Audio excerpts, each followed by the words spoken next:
Hello everyone, and welcome into today's amazing video. I went to an estate sale, and you'll want to stay tuned for what's inside of this box. You will be absolutely astounded. Here's all my sold tags from the estate sale. I went absolutely banana brains. I went crazy. I had piles all over the house. Let me set those out of the way and welcome everyone in.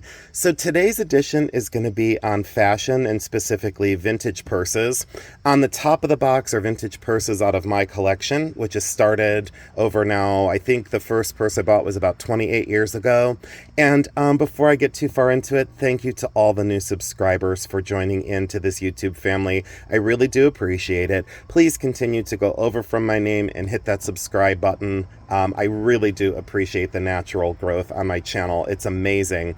Bakelite bracelets that just came in, but I also, for my jewelry lovers, want to show you a ring that's going to be coming to a future video. You know exactly what it is. It's white gold diamonds and a beautiful natural tanzanite. It's a gents ring. It's size 14. It's a big one, but look at the quality of that tanzanite. Absolutely a stunner. Very handsome. Great conservative mounting. So if you love jewelry, please stick with me. Don't go anywhere because I'm not leaving ya. And also this amazing dazzler. Someone said, can you bring that and show it in the daylight? Check that out right there. That's the money shot. A lot of times when I do it inside the ring light, it doesn't do these vintage diamonds justice, but this is a trembler ring from the late 1950s into the 1960s, and look at that. All 13 of those flower heads tremble and bobble and dance around as you wear this amazing cocktail ring. Check out that construction, and as a jeweler, a silversmith, trained as an artist and trained as a silversmith, a photographer as well. My sensitivity to design and also the way things are crafted has always driven my collection, and you will see that in the purses that I've collected. I didn't go by a designer name, a brand name, a certain era. I went by construction, craft, and materials. That's the way I've always built my collections. And again, that's why I'm still able to do this so many decades later. Look at that. So I'll be bringing that back to video for a close-up. I love the way that trembles and shakes. But if you paired this with one of the purses in a little while, you'll see the elegance and opulence of some of these time periods throughout my videos. So thank you for letting me share those two. The Bakelite that is just off camera, let me bring this on for anyone that wants to see. I just picked up this collection, and this is vintage Bakelite from the late 1950s in through the 1960s, and these are, of course, the much-loved Bakelite bangle bracelets. They're spacers and high domes and a beautiful variation of color, so you can stack those and restack those and tell your color story every day of your life to match your outfits. And let me put this outside of the light box. I actually set up a table now. So, oh, and my my biking gloves. Who knew that those were still in the car, but my biking gloves are still in there. And if there's dust and dirt in the background, it's because I was hauling stuff for another auction company, and I had to deliver some things, and the house was just in really bad condition. So a lot of times it's not, quote, prime real estate when you get into some of these true mansions and truly, old money homes. These are all Bakelite as well, so I'll be bringing that stack on. Check that out, and that's on a bittersweet vase. Oh, a siren. Wait one sec, hold on. I almost like those siren breaks. It recenters me every time. And it makes me calm down a little bit because I know there's some days I'm really difficult to listen to. I get it. So this is Ellie Smith Bittersweet, the vase behind. And it's absolutely beautiful. And I was collecting Bittersweet much before it was a quote thing and a fad. And I think this vase was like $5 or $6 back in the day. And I was buying them, I think my first one was over 12 or 15 years ago. And this one needs to be cleaned up, but very, very cool for Ellie Smith Bittersweet. So if you see those, please pick them up because they have gone up in value drastically. All right, let me get the gloves over here. I can't move them out of the car because then when I go biking, I won't have them. Let's pull this tote over and get kind of centered. So these first purses are out of my personal collection. This is an Art Deco bag. This is solid sterling silver, and that is all engine turned enamel. And look at that bright fluorescent purple color, the tiny little marcasite set inside of that. And this is a dance purse. I've shown this before in a video a long time ago. Let me see how I open this so I don't break anything. Let me take my time because I did want to show you. Look at the inside with the little mirror, and then that compartment to hold all of your coins and your necessities for the night out dancing. Snaps closed, and look at the wrist strap. I think I have to pause again because that siren. Hold on. All is quiet again, and I'm recentered.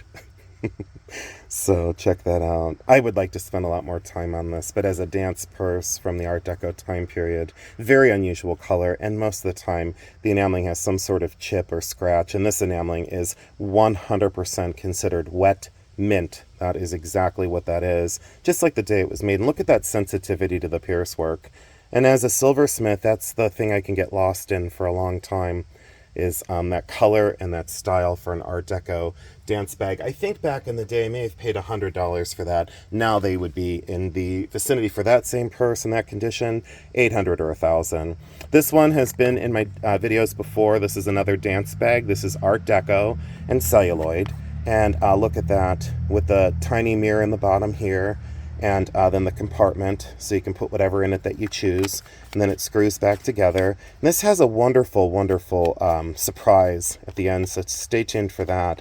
I have to be careful here because this is where the little powder puff is. So there's the powder puff, and underneath the powder puff, let's be careful, underneath the powder puff is where that sifter and powder is underneath there. So check that out for a dance person, celluloid. The date on this one would be late 20s. Very unusual bumblebee color of that very bright sunshine yellow and black, and then inset with the rhinestones. And look at the swinging tassel. But that's where the secret is. I couldn't believe this. Look, as she was dancing and going crazy and, flirting with all the boys, look, here was her lipstick, so she could actually apply some lipstick as she danced. And look at the original 1920s lipstick down in there. And then you would push this little lever to push the lipstick up as needed. And then she had her little mirror so she could make sure that she was all put together. Very unusual survivor of a celluloid Art Deco dance bag. Very, very unusual. And that's the original silk braided cord on that. I think back in the day I bought this from Barb, who had a very large collection of celluloid and Bakelite.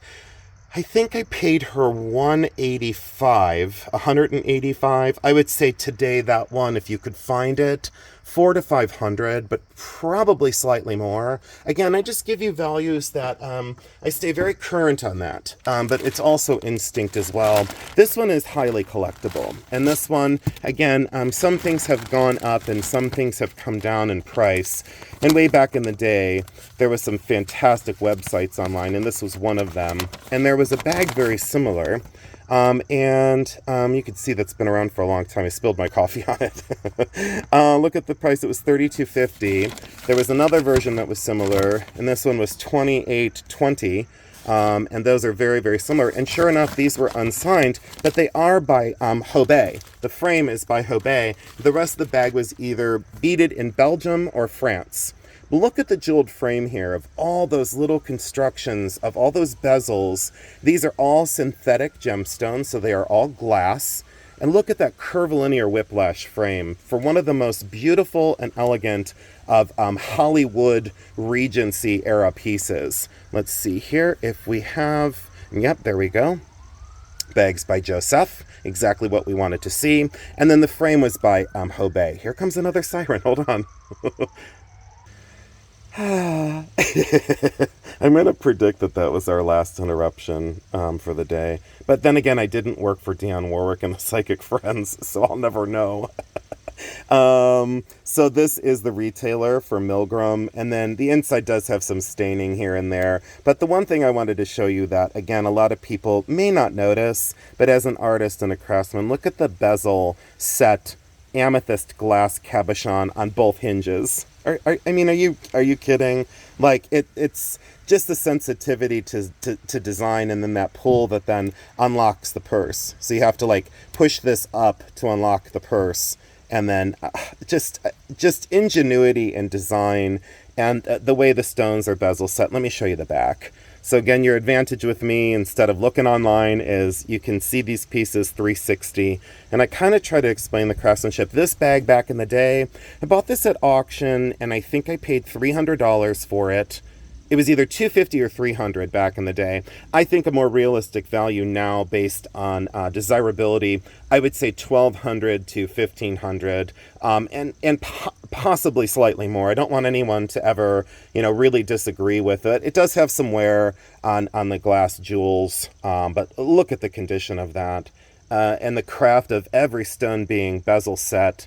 Let's get right in on that. That's the money shot that I've been looking for. And that could be buffed off. That scratch could be easily buffed off. But I've always left my things so that they looked period, so they looked their age. I liked that authentic, I was used and I was carried. I have a history, someone loved me, and loved me a lot. This was one of the most viewed YouTube shorts that I've done, especially early on my channel. And this is one of the most incredible Art Deco purses. The original tassel with all of the jewels and the mesh silver plated. And then this releases here. So you lift this up to get inside of the bag. And there it is with the mirror on the inside. There's the inside of my car. Thank God the ceiling of my car is clean, right? And then check that out for that mesh, that fabric mesh. And it's a fold over bag. So then this goes down this way. You lock this little jump ring in place here on the front of the purse. So you lock this down. Let's make sure that we lock that. So that's locked down. And then the way the bag is constructed, that actually flips down and becomes the front of the bag with that kind of folded surface. So I hope that that is coming through in the video of how that actually functions. And then it's like a little pouch. Could you imagine the person that owned this and the outfit that the person wore with this incredible vintage purse that says luxury and money and design? We just don't see things like this today. Limited we do, with some of the whimsy of some of the designers, like Tim Wood when he would do the carved wooden bags, and Betsy Johnson, she has that kind of wacky and whimsical and festiveness to some of her purses. And there's other designers. I don't get into contemporary because I'm obsessed with old things. That is not malachite. It is made to look like malachite. That is actually glass.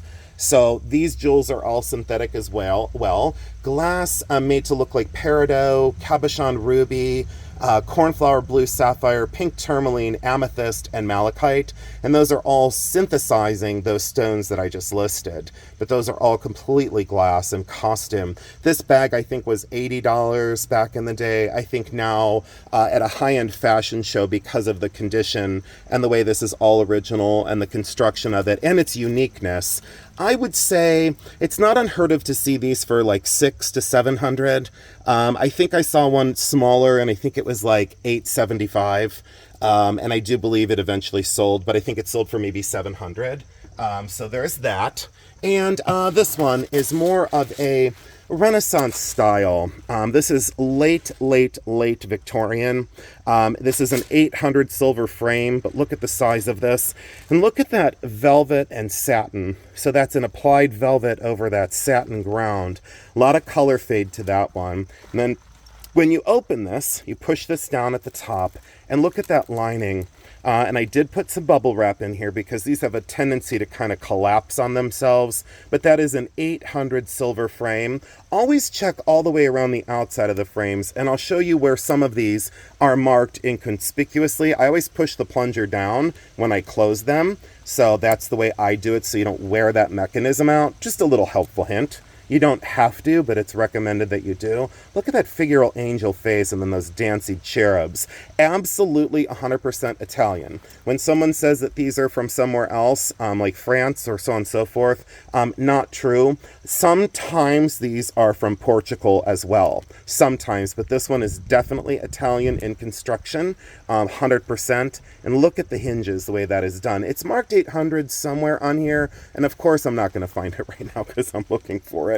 So, but look at that for a sizable, absolutely beautiful. Circa dating on that one, 1890, 1900. As that goes, it's not as much as it used to be. I would say value on that one would be right around 250, maybe 275, and that's more of a retail price. You would expect to get more for that, but they're just not doing it.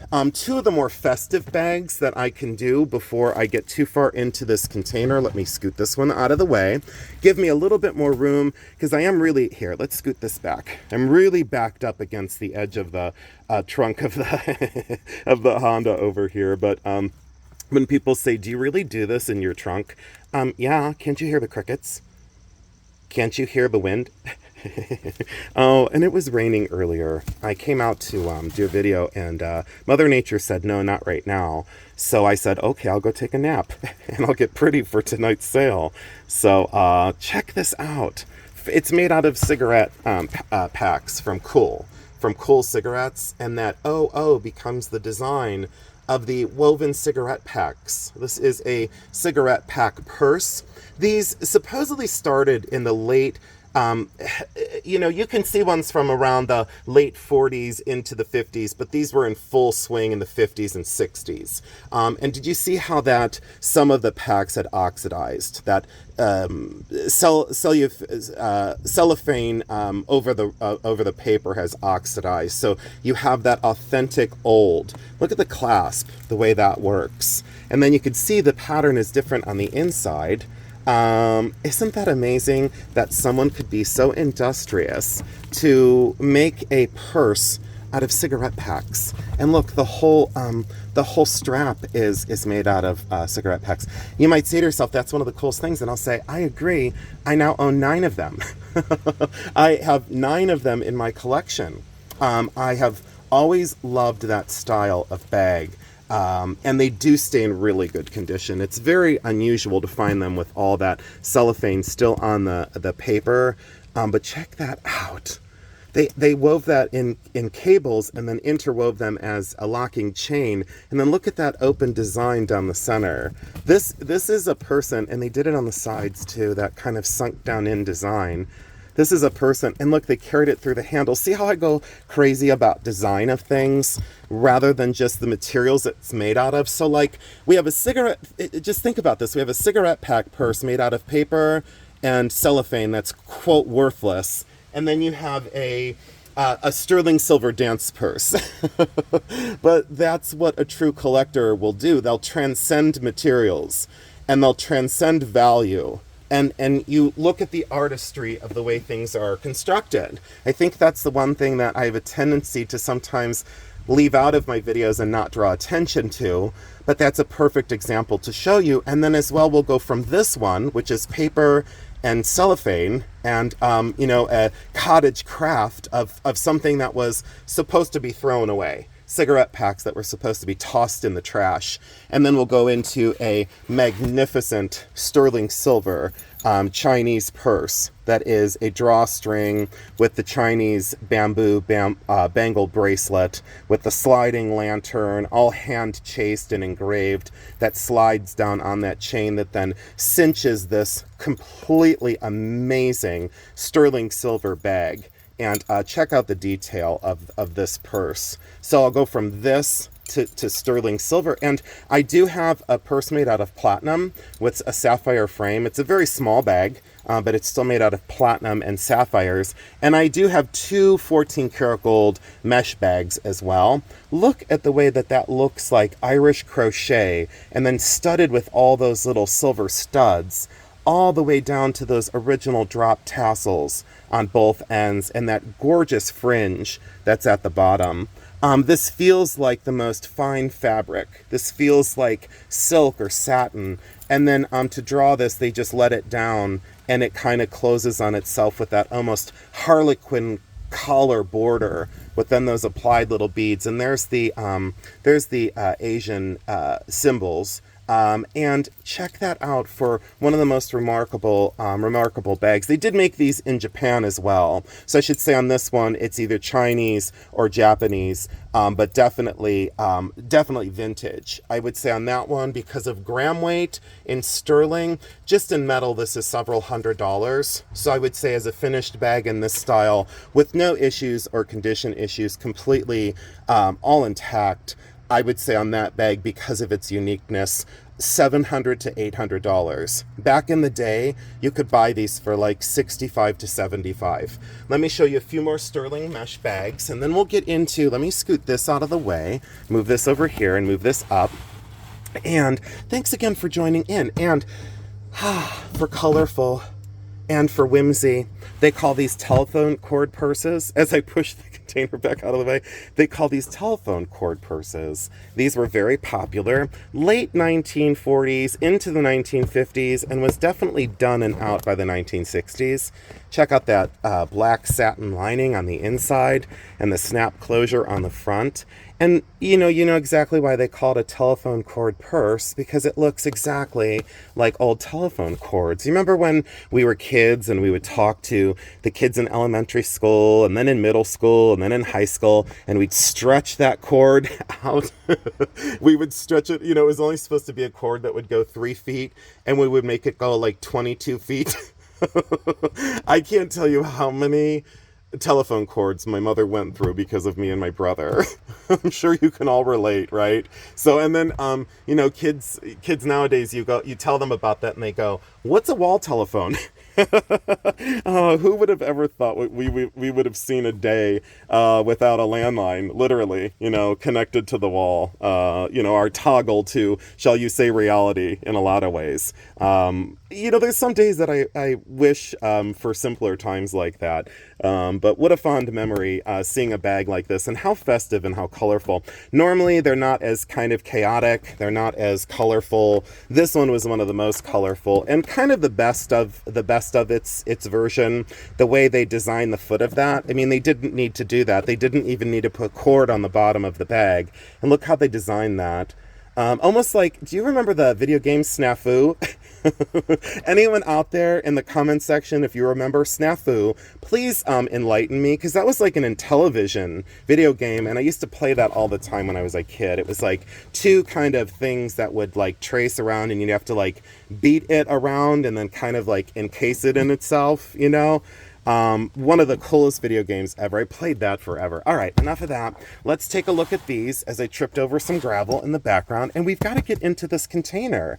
But I guess I should have done a whole different video on some of my vintage and antique bags. These are not turquoise, these are glass beads. It was sold as turquoise, and it's not. It's just blue glass. I bought this at an area antique mall quite a few years ago. It is missing some of the glass beads, but that is brass, and then a gold-plated frame. But look at that double cat frame with the two cats that are the kiss lock at the top.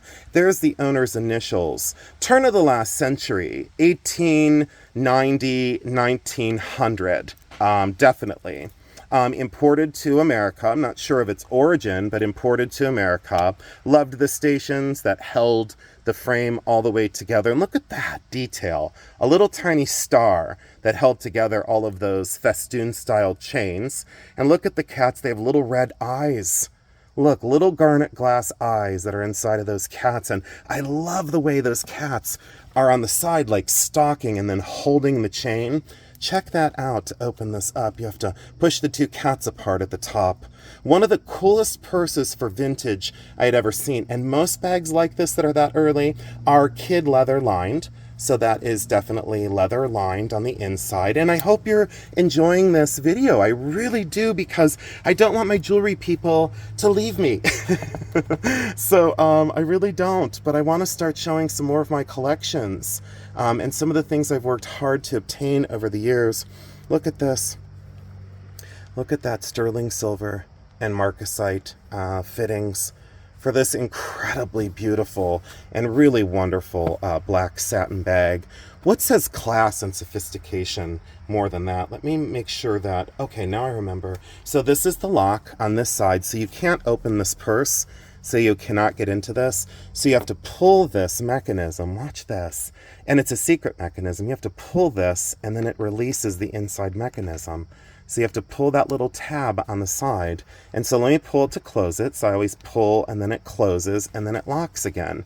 So you can't get into that purse unless you have the secret.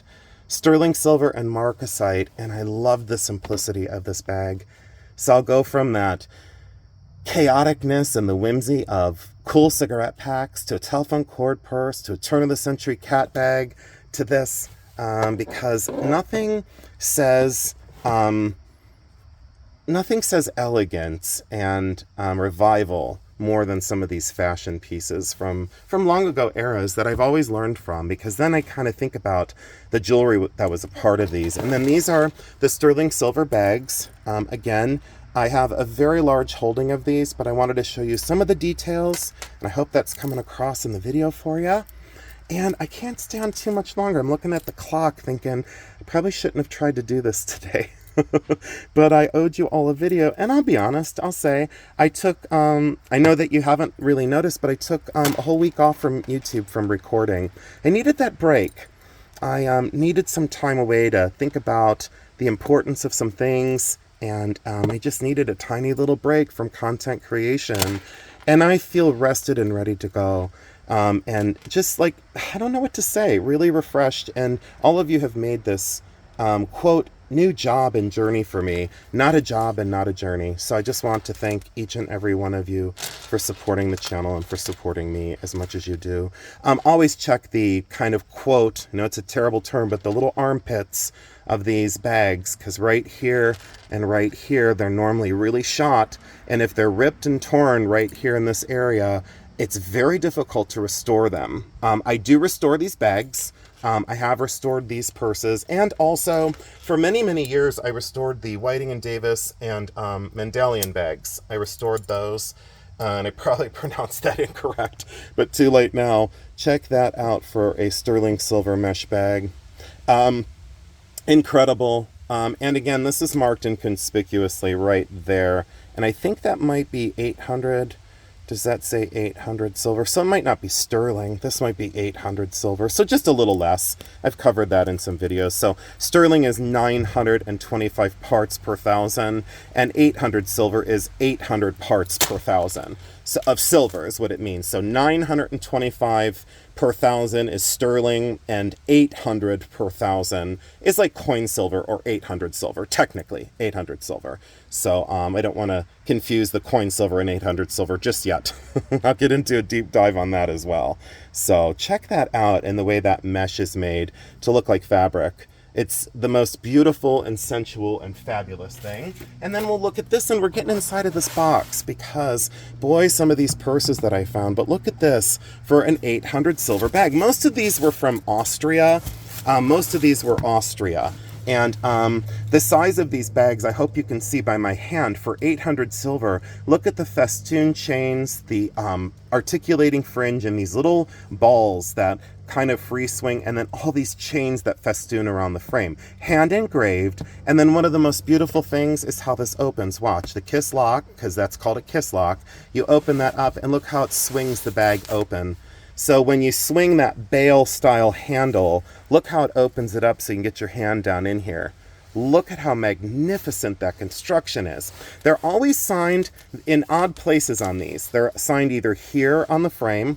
A lot of people miss the mark there. Sometimes they're signed down in on the inside of this edge, and sometimes they're also signed on this outside edge. So please remember that, because people will miss that mark, especially when you swing this open. You won't look on the inside. You won't look on the inside of this, and they're marked here, or sometimes they're marked here or here, okay? And I'll show you some other ones. I think of this size bag in 800 silver. I think I have 9 of them. I think it's either 8 or 9. And I've always loved that sensitivity to that metallic mesh.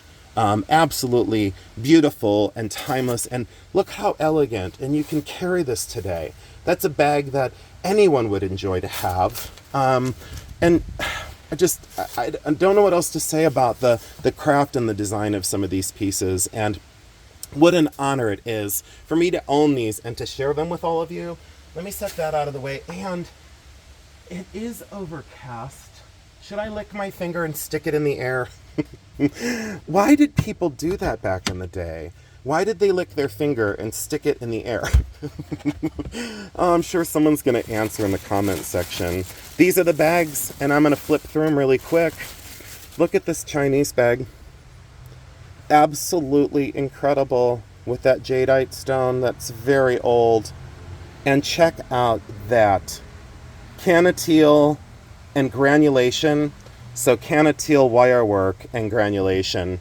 Absolutely a labor of love. I do not know the metal on this bag. Let me make sure that that stays here so that doesn't blow away in the neighbor's yard. Black satin or black silk.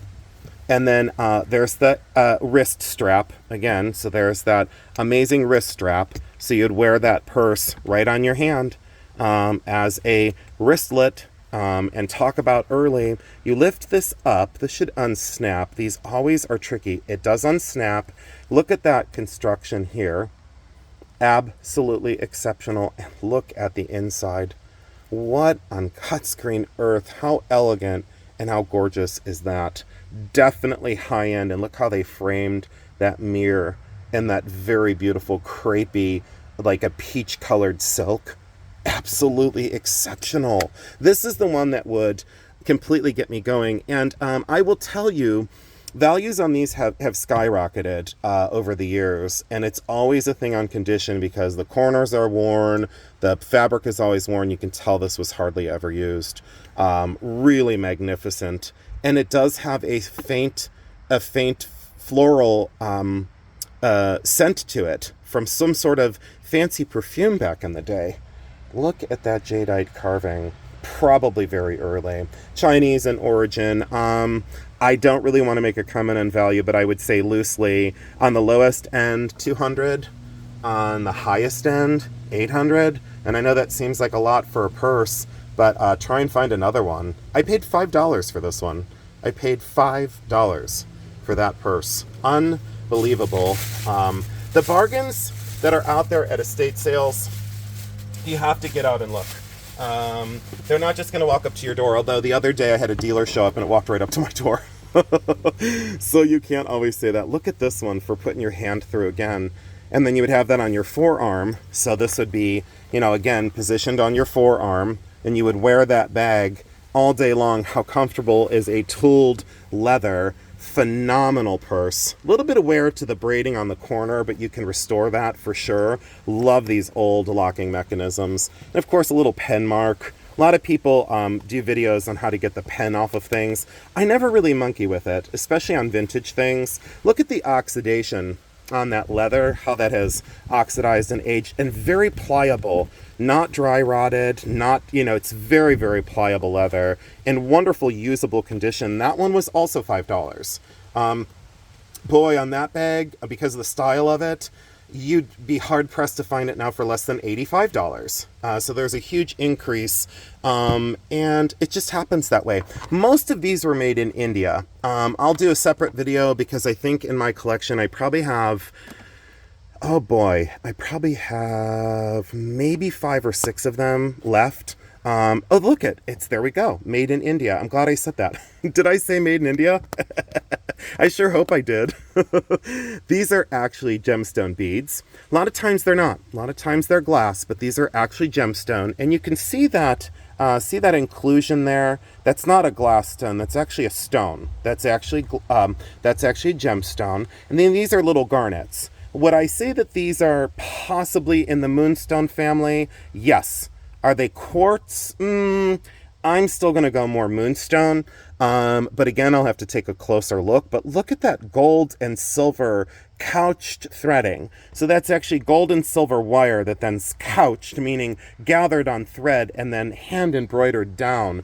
And these foliate, beautiful flower blossoms. And yes, the winning streak continued. I paid $5 for this one. Most of the times they're not this complex, and they're never on the back. Boom. It's the same on the back. And by the way, the handle's completely done as well. The handle is completely covered with those couched gold and silver threads. So I would say pure luxury, pure opulence. If it was the normal clutch size with one side done, I would say $65. Because it's both sides, the bottom and that beautiful handle with gemstones, I would say probably in a gallery situation or retail store or at a high-end fashion show, $185, maybe slightly more, So if you disagree with my values, please put it in the comment section below, but be nice about it. Because if you're not nice about it, I'll just delete you. I'll delete the comment, but I won't get rid of you. You won't be blocked on my channel. This is pure elegance, and this is one that I would definitely consider using on not a daily basis, but I would consider to carry this. Look at that. I hope there's nothing. Oh, there's an extra wallet on the inside and some old tissue paper. Oh, that's around the mirror. Look, it's the old-timey mirror, and that's tissue paper. Not a dirty Kleenex, thank God. And then look at how the coin purse is connected and toggled to that bag. Oh, I would have pulled on that all church day long. I would boing that all day long if that was my mom's bag. I'm glad my mom never carried one of these, because I would have been boinging that for well over an hour at church. I was so distracted as a child, and guess what? I never grew out of that. I was still distracted. That's a wonderful hunk of Bakelite. That is not lucite. That is absolutely Bakelite, and I love how they integrated the leather to bring the color in from the bag, and that's the original tassel on that. Doesn't that just say, again, high-end, elegance, luxury designer, without being one of the contemporary designer bags? I don't have anything against Coach or whatever, or Louis Vuitton, or all these different things. I don't have anything against them, but I find so much more freedom and artistry and craft and quality in these older pieces that have, lasted a lifetime already. Beaded bags, I have many in my collection, but let's get these out. And again, these were slightly more. Oh, this one was $5 too. So I snapped that up. I would say, well, I won't sell that one, but I would say if I had to sell that one, it'd be right around 95 to like 125. And again, people can disagree all day long, and I would just say, okay, but I've been in the business for 30 years. So I say I'm doing something right. Maybe I'm doing several things right if I've been in business for over 30 years. So these are late 1940s, early 1950s, and many times these are spring-loaded. See how that's spring-loaded? And they stuffed that with some bags, which is great to hold the shape so it didn't get crushed. Those are very early bags. I'm going to have to check that out and see if there's anything in here. Boy, that would be really cool if I got some bonuses in the bottom of this. Wouldn't that be cool? Oh, the stories I could tell you about some of the things I found in vintage purses. My mother and I, boy, we got a story. I'll bring her on and she'll have to tell that story of one of the things that she found inside of a purse one time. Oh, the things you'll find inside of a bag that are worth a ton of money. It was a very large diamond ring, and it was just a magnificent find. Look at how that's layered in all those bronze-colored glass seed beads. Loved that kind of scalloped design of this, with each layer, being finished with taffeta. Look at that underneath that electric iridized taffeta that then mimics the color of that bronze seed bead. And look at the way that handle is all completely beaded like a snake chain, just pure elegance again. Value on these is surprisingly low. I would say on that one, full tilt retail here, we'd be lucky to get like $100 for it. But if this was a contemporary designer and all completely hand beaded like that, don't you think that bag would be in the thousands? Like, why is that bag not $1,000? I don't know. I don't quite understand it. I will never understand certain pricing on things, and especially in the gemstone world. Don't even get me started on that. Boy, I need to clean these bags up, but look at this version. Oh, and the bronze bag was $20. This was $20. This was $20. This was $10, and this other one was $5. So there's all the prices on those, but check that one out. Yep, I said, oh yeah, absolutely, with that spring-loaded mechanism to get inside of this. And look, nowhere on the inside. And check that out. Again, that color goes with every outfit. So rather than having to buy, 7 different bags today, you could just get this one when you're getting dressed up to go out. But then again, probably back in the 90s, I probably would have used that to go to the grocery store. But I was always different than everybody. And that's what's been such a fun part of my life, is just being honest with myself and being authentic and being real and doing the things I wanted to do without hurting anybody else. Staying in my lane and living my life. Look at that for that completely hand-beaded. And look at the bottom. It reminds me of the exhibition of Liza Lou. Back in college, I didn't think I'd come up with this one today, but back in college, Liza Lou beaded an entire RV, the whole inside of seed beads.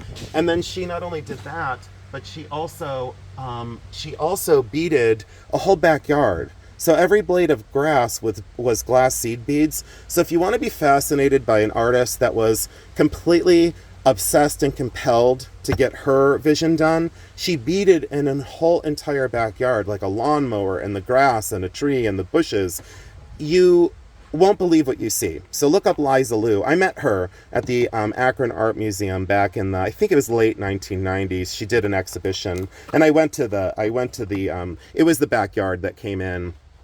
The RV didn't travel well, so I think she had already retired the RV that she completely beaded everything in. So, you know, in the RV, she beaded all the food in the kitchen, but this bag reminds me of that, but this is all sewn together. These are all sewn together glass seed beads. So please look up Liza Liu. I think I have the program from from the one exhibition I did go to. I think I saw 2 of them, actually, and I don't remember where the second one was, but I had to travel to go see it. I was obsessed with certain artists back in the day. And let's let this one relax for a second. And let's see here. Oh, there we go. Now the chain handle makes sense. There we go. So check that out. Look at this one. I hope there's nothing inside of it. Oh, no. Oh, there's a little pendant mirror. Look at the little tiny pendant mirror. Oh, how cool is that? So there's the monogram of the maker, and it's bezel set, and it's a little